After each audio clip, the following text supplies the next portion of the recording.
Special report from GB News' US correspondent Stephen Edgington on America's only Muslim-dominated city. Hamtramck is in Michigan, has radically transformed with bans on LGBT flags, animal sacrifice laws and the call to prayer. And here's a taste of that exclusive report.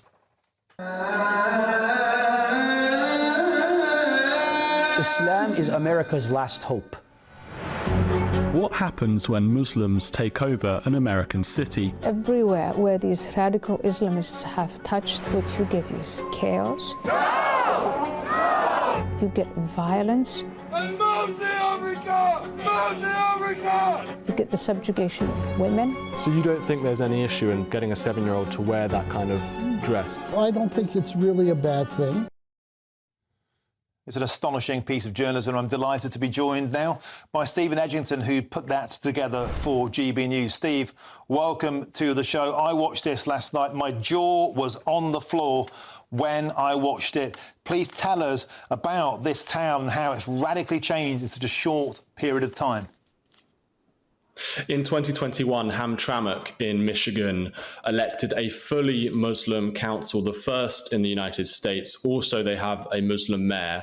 And since that time, as you rightly mentioned, they've passed a series of very controversial laws. And that's why I went to this town to find out how Muslims have transformed this American city. It used to be a Polish-dominated town, Polish-American-dominated town, and now it has become a Muslim-majority place. And what they've done is they've passed laws in favor of animal sacrifice in residential properties, including in people's backyards.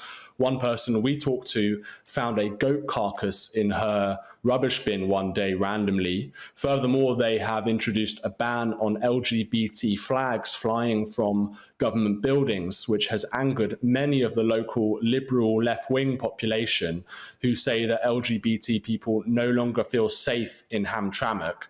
And we've also seen the rise of women wearing burqas, and many residents, locals, said to us that there are some concerns around the subjugation of women, particularly their social role in the family and their sort of subservience to men. So I think the town has transformed hugely in recent years. And to add to this, just down the road in Dearborn, which is a few miles away, recently there was a Muslim rally to do with Palestine where people were chanting "Death to America."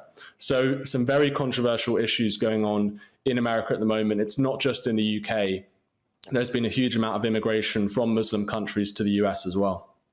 And Steve, in this incredible piece of work, you talk there, we can see on the screen, with an imam, and you put his own social media posts to him. You just verbatim just put what he put out about his anti-Semitic comments, and he starts calling you an Islamophobe. He starts denying it. And I was also struck, Steve, by a culture of fear amongst the residents in the town. They're afraid to speak out about this.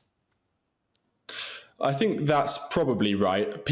Some people were afraid to speak to us about this very controversial issue.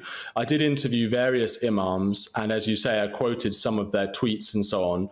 One of them retweeted something about all Muslims spitting on Israel, meaning that they would drown. I thought that was quite controversial. The particular imam that you were referring to in that clip, he has very close links with the Iranian regime. He is friends, he admits this personally and openly, that he has been friends with previous Iranian presidents and Iranian ayatollahs. Now, what people have to remember is Iran is responsible for funding Hezbollah, a terrorist organization. It persecutes women if they don't wear the niqab or the hijab through lashes. They literally lash them on the back for this crime.